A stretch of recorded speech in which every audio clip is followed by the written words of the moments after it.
اول نمبر آؤں گا، سب سے آگے جاؤں گا، اول نمبر آؤں گا، اول نمبر آؤں گا، سب سے آگے جاؤں گا۔ الحمدللہ وحدہ والصلاة والسلام علی من لا نبی بعد، اما بعد، اعوذ باللہ من الشیطان الرجیم، بسم اللہ الرحمن الرحیم۔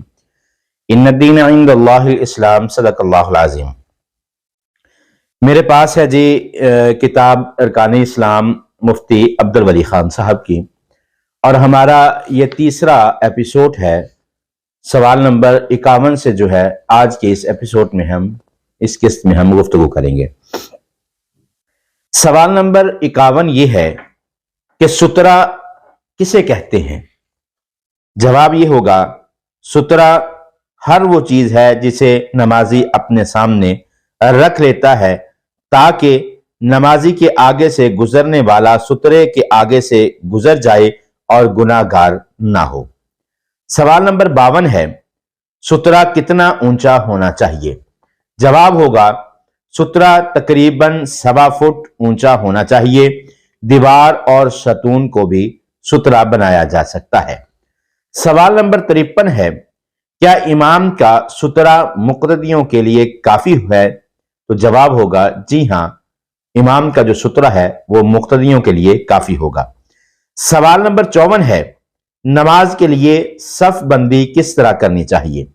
جواب یہ ہوگا کہ نماز کے لیے صف بندی اس طرح کرنی چاہیے کہ ہر آدمی اپنے جسے وجود کے مطابق پاؤں کھولے اور امام کی جانب ساتھ والے آدمی کے کندھے سے کندھا اور پاؤں سے پاؤں ملا کر کھڑا ہو۔ سوال نمبر 55 ہے، تکبیر تحریمہ کیا ہے؟ جواب ہے، نماز شروع کرتے وقت جب اللہ اکبر کہتے ہیں تو اسے تکبیر تحریمہ کہا جاتا ہے۔ سوال نمبر 56 ہے، قیام کسے کہتے ہیں؟ جواب یہ ہوگا، نماز میں کھڑے ہونے کی حالت کو قیام کہتے ہیں۔ سوال نمبر 57 ہے، قیام میں ہاتھ کہاں باندھنے چاہیے؟ جواب ہوگا، قیام میں ہاتھ سینے پر باندھنے چاہیے۔ سوال نمبر 58 ہے، ہاتھ باندھنے کا طریقہ کیا ہے؟ جواب یہ ہوگا کہ ہاتھ باندھنے کا طریقہ یہ ہے کہ دایاں ہاتھ بائیں ہاتھ یا کلائی پر رکھا جائے یا دایاں ہاتھ سے بایاں ہاتھ کو پکڑا جائے۔ جواب دوبارہ سماعت فرمائیے، ہاتھ باندھنے کا طریقہ یہ ہے کہ دایاں ہاتھ بائیں ہاتھ یا کلائی پر رکھا جائے یا دائیں ہاتھ سے بائیں ہاتھ کو پکڑا جائے۔ سوال نمبر 59 ہے، رکوع کسے کہتے ہیں؟ جواب یہ ہوگا، نماز میں اس انداز سے کمر جھکا لینا کہ سر اور کمر بالکل برابر جھکے ہوں، اسے رکوع کہتے ہیں۔ سوال نمبر 60 ہے، قومہ کسے کہتے ہیں؟ جواب یہ ہوگا، رکوع کے بعد اطمینان سے سیدھا کھڑے رہنے کو قومہ کہتے ہیں۔ سوال نمبر 61 ہے، سجدہ کسے کہتے ہیں؟ جواب یہ ہوگا، نماز میں 7 اعضاء زمین پر رکھنے کو سجدہ کہتے ہیں۔ وہ 7 اعضاء یہ ہیں، ناک اور پیشانی 1، 2 ہاتھ، دونوں گھٹنے اور دونوں پاؤں۔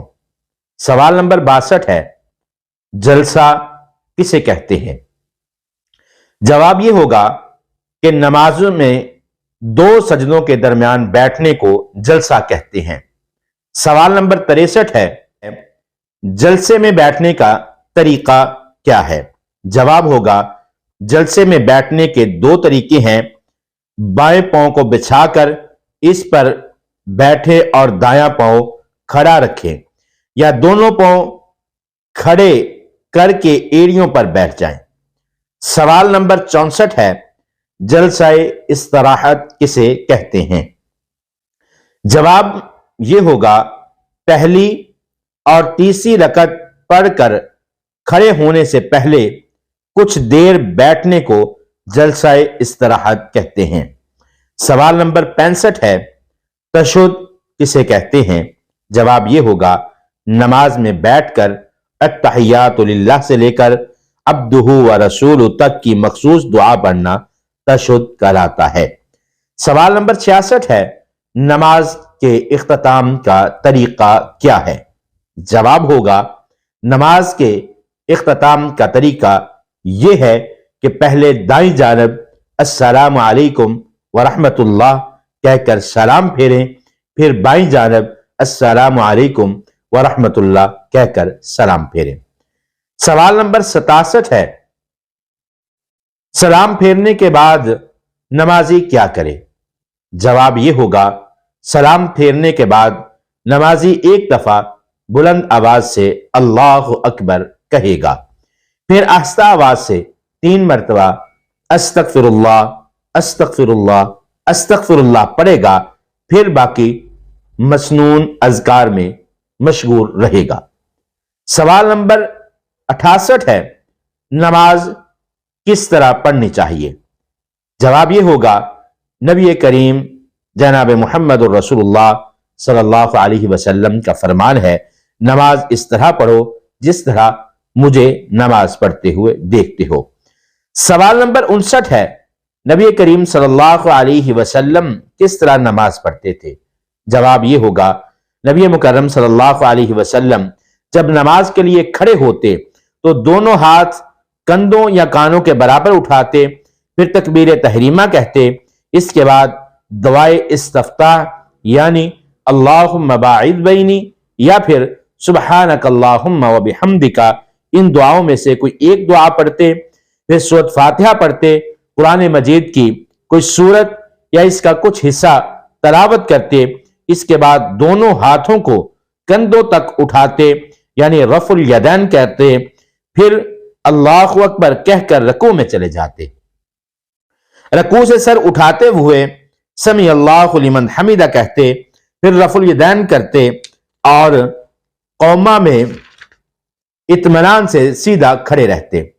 اسی دوران میں ربنا ولک الحمد کی دعا پڑھتے، پھر اللہ اکبر کہہ کر سجدہ کرتے اور سجدے کی دعائیں پڑھتے، اللہ اکبر کہتے ہوئے سجدے سے سر اٹھاتے اور اطمینان سے بیٹھ کر دعائیں پڑھتے، پھر اللہ اکبر کہہ کر دوسرا سجدہ کرتے، دوسرا سجدہ کرنے کے بعد اللہ اکبر کہہ کر ذرا سا بیٹھ جاتے یعنی جلسہ استراحت کرتے، پھر دوسری رکعت کے لیے اٹھتے اور اسے ادا کرتے۔ 2 رکعتیں پڑھنے کے بعد آپ تشہد کے لیے بیٹھتے، تشہد پڑھنے کے بعد تیسری رکعت کے لیے کھڑے ہوتے وقت اللہ اکبر کہتے اور کھڑے ہو کر اپنے دونوں ہاتھوں کو کندھوں تک اٹھاتے یعنی رفع الیدین کرتے اور باقی رکعتیں مکمل کرتے۔ اس کے بعد آپ تشہد کے لیے بیٹھتے، درود اور دعا پڑھنے کے بعد سلام پھیر دیتے۔ سوال نمبر 70 ہے، تہجد کسے کہتے ہیں؟ نماز تہجد کسے کہتے ہیں؟ جواب یہ ہوگا، نماز عشاء کے بعد رات کے کسی بھی حصے میں جو نفل پڑھے جاتے ہیں انہیں تہجد کہا جاتا ہے۔ اسی کے ساتھ اجازت دیجیے، انشاءاللہ ملیں گے نئے ایپیسوڈ کے ساتھ، نئے سلسلے کے ساتھ اگلے سوالات میں۔